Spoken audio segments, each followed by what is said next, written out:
Well, how do there, people? It is I, Captain Steve, and I just want to reflect on my trip to the Philippines, people. So you can probably tell how beautiful the country is from all the videos that I put out there, and how much fun I had while I was inside of the Philippines. I mean, the place itself is beautiful. The people there are exceptionally kind and good-hearted and brilliant people. The Philippines was by far one of my favourite countries, and I can see myself retiring there and revisiting it time and time again because I love the country. I really do. I've fallen in love with it. I love it to bits. There are a few things that I found a little bit strange about my time there that I just want to touch on and just sort of go into detail on a little. So first off are the roads inside the Philippines, people. So the roads themselves, they've got a law under themselves. So the further you get from the cities, the less laws apply.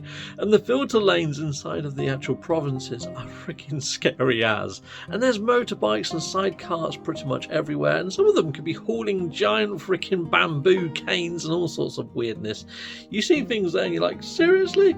Like somebody just whizzed past on a motorbike with a child on the handlebars or something, but you get quite used to seeing this sort of thing. It's very strange. The road systems are odd. There's roadworks pretty much everywhere. To move from one province to another province on a map that's like, you know, it's probably about 20 odd miles, it can take you probably 40 odd minutes to do it. It's crazy. It's crazy. And then when you actually hit the SciTex or the Skyway, the roads are clear, but you have to pay a toll at poll gates and all sorts of other things and tolls. It's odd. It's a very odd system where the roads are chaos and then they go to simplicity and rules and it's simple as and bliss.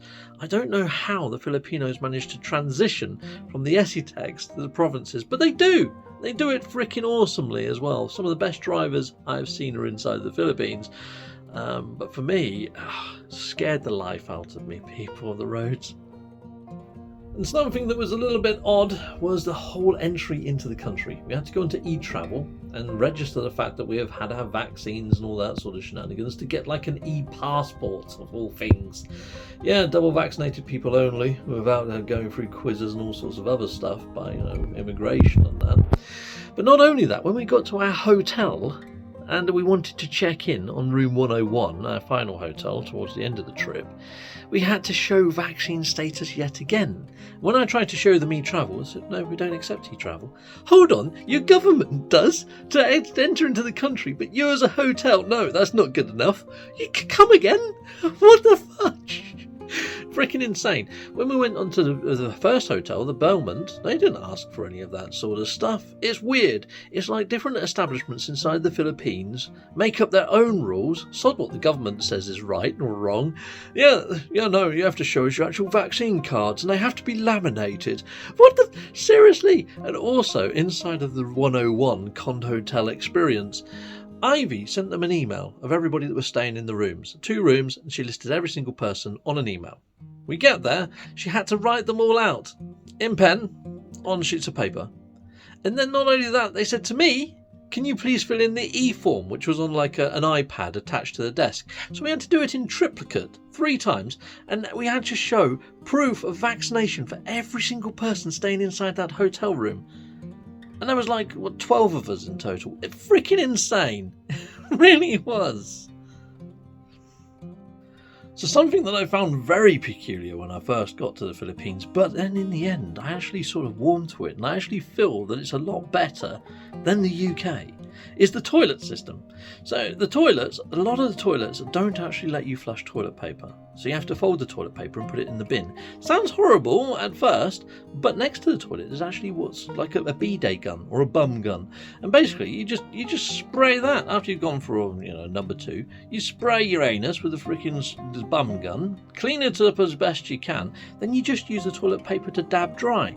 And by the time you've done that, there's nothing on the toilet paper. It's just to dry your backside. And then you're folding it up, just like wet toilet paper really, and putting that in the bin. And it actually makes a lot more sense. It felt a lot more hygienic and clean, Now in the Philippines, everything is about family, and also everything seems to revolve around foods. Whenever we went on trips, the first thing that we did as soon as we arrived at a destination was to pretty much unpack, get comfortable, but then to eat. That was the first priority. Even if the sun was going down and you couldn't make good use of the facilities, like the pool or walk the beach or whatever, the first thing that we would do is eat food. And even if that meant we lost the day to eating food, the food came first. And another odd thing was, we've travelled from one part of the Philippines all the way across, like 4 hours journey to another area of the Philippines where they might have their own take on the food style. It's like lechon in one area or sisig in one area is not the same in another area. So you would think that travelling across from area to area in the Philippines, you want to try the local cuisine to see their take, their spin on those signature dishes. Yet everywhere we went, we would take a shitload of food that we'd cooked back at the house with us to those destinations and eat them at those destinations. And you're thinking, well, I'm not trying the local Filipino cuisine. We're just eating the same stuff that we've ate the day prior again the next day. It seems a little bit odd, especially since we went to one area inside of the Philippines to try their sisig because it was amazing. In fact, it was the origins of pork sisig or something like that. Done a whole video on it. I put it in the top right hand corner. You can go watch that because it's supposedly the best sisig in Pampanga. Yeah, well, I wouldn't have mind trying other sisigs to compare it to, but the only other sisig we did try was like a homemade one. And then we tried that a few times, you know what I mean? So it was that a very odd experience. And also the fact that they don't use knives and forks as a companion pair. Now, under Spanish rule, under Spanish colonization, the Spanish actually stopped the Filipinos from having knives because they were worried of an uprising. And it just seems to have stuck that, knives are not the in thing and you're going to use a spoon. I mean, I watched one of the family members struggle trying to cut some chicken in half using a spoon for about 10 minutes. And I was thinking if they had a knife, they would have done that within like 10 seconds. But no. Knives just aren't a done thing. And it's like, well, hold on.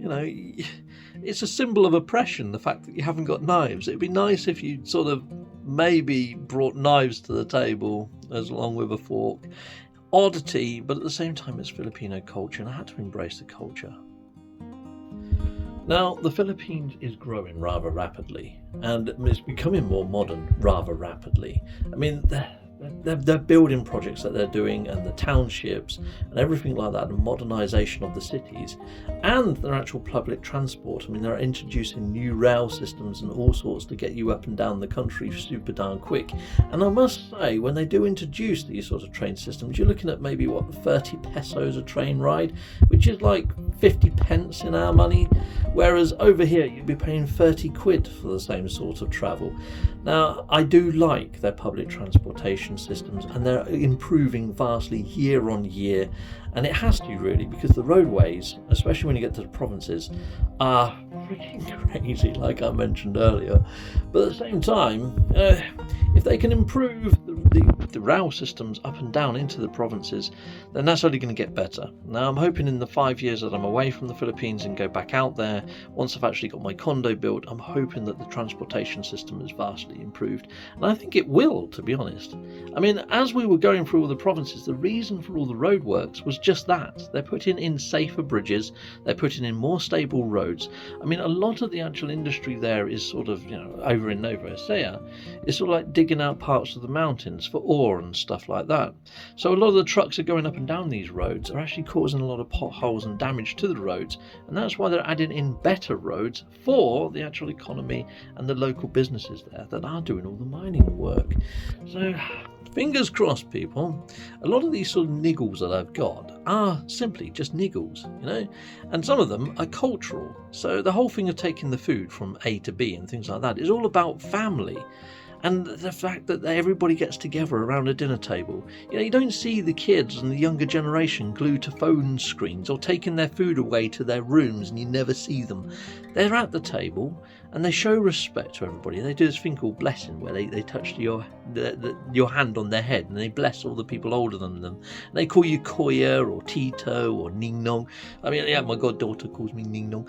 Yeah, it's just so much respect for your elders out there, and the whole thing about family and union is just paramount. And that's the reason why they take food from home to a certain location, because you can just eat it straight away, and it also saves money, and it's a family thing because everybody gets to cook their own dish and bring it with them, and you get to try, say, an uncle's dish one time, and then the next time you try a mother's dish, and you get to take, you still get a spin on different takes of sisig throughout the different family members, which is kind of nice. But at the same time, you kind of lose that whole sort of local cuisine thing. If you're a traveller like myself, and I've been to the Philippines for the first time, it's a very odd experience for me, but at the same time I was just touched by the feeling of family, the unity of family out there. Very cool. And I think that's why I fell in love with it. So although it's on my niggle list, it's also something that I loved about the Philippines. And the whole thing with not having a knife at the table for a knife and fork, I mean, I did get used to eating with a spoon, or even eating with my hands towards the end of the trip. And to be honest, I didn't miss the knife by the end of it. I just find it a little bit odd that, it was a sign of oppression, but it's actually now a sign of almost strength around the table, using a spoon to the point that you don't need a knife. I mean, I saw somebody shell a frickin' prawn using a spoon. I mean, I struggle with my hands. They did it with a frickin' spoon. So, you got some skills going on there, Philippines. Heck yes, you have. Something that I found a little odd too was the fact that I speak English. Yeah, whereas they understand American English. It's like I went into McDonald's and I wanted to take some drinks away, and I asked for lids. But no, they don't know what lids are, because the Americans use the word covers. It's things like that. And like an ATM. Well, over here we'd call it a cash point or a hole in a wall. But ATM is the American version. And I was like, well, can you tell me where the nearest cash point is? And people were like, what are you on about? I had to use ATM. You have to think American English. Even though the English made English, it's American English out there, people. American English. Darn you Americans and your colonising ways. Yeah, says me, who's English, and we colonise more than like half the planet. So. Oh dear. Yeah, anyway, people, I'm going to end off, but the Philippines, beautiful place, beautiful people, some very strange COVID rules. It's just like they haven't caught up with the memo with the rest of the world at the moment. It's... the rest of the world are now talking about vaccine injuries, where the Philippines are still talking about wearing face masks and showing that you've had double vaccine wherever you freaking go, which kind of niggled a little, because, we're seeing one thing in the West, and over in the East, where COVID kind of originated from, it's still sort of slightly backwards. In fact, when we landed in Hong Kong, they were far more relaxed than they are in the Philippines. It almost feels like the Philippines have been ring-fenced. After the Vietnam War, they found that guy still in the Vietnam jungles thinking that the war had still been going on 10 years later. It's like that with COVID in the frickin' Philippines. It's funny because COVID is like getting the common cold now, because it's gone down in variants and we've got Omicron and all that lot. It doesn't really do as much damage as it did when it first came out, yet the Philippines are still sort of ramping up the fear when it comes to local news reports about, oh look, we've had 19 new cases in this province. But did it hospitalise anybody? They don't go into that. No, we just had 19 new infections. It's like, well, it's just like the common cold, and you've got a freaking mosquito out there that when it bites you, it gives you dengue and you can die. But no one seems to be worried about them bloody biting little critters. Yeah, little flying hoodasses. Yeah, they bite you. You could... There's a lot of creatures that if they bite you in the Philippines, you could be in trouble. Like they've got a freaking cobra out there. Yeah, that sort of thing. I'd be more worried about cobras, mosquitoes, deadly spiders and things like that in the Philippines than I am about catching freaking COVID. But you don't get any mention or warning about what they look like or what to look for or what the symptoms might be for early warning signs of dengue. Nothing like that when you enter into the country. They just want to know whether you've been double vaccinated to stop you from getting something that's as deadly as the common cold now. It's a bit weird. bit weird, but at the same time, you know, it's travelling abroad. It is what it is, isn't it? Can't overly complain. So there we go, people. That's my niggles with the Philippines. But I'm definitely going back. Definitely going back because it's such a chilled, relaxed and awesome place other than the COVID rules. Yeah. Anyway, people, I'm signing off now. Goodbye, goodbye, and goodbye again. Well, thank you very much for watching. If you like what you see, please hit a like and a subscribe. And I'd like to say a massive, great big thank you to all of my backers over on Patreon and over on YouTube membership. Thanking you, backers. And if you want to support this channel, just don't skip the adverts. That throws revenue down my avenue. Or yeah, just stay with Captain Steve that little bit longer and hit something on this screen. There's merch here now too.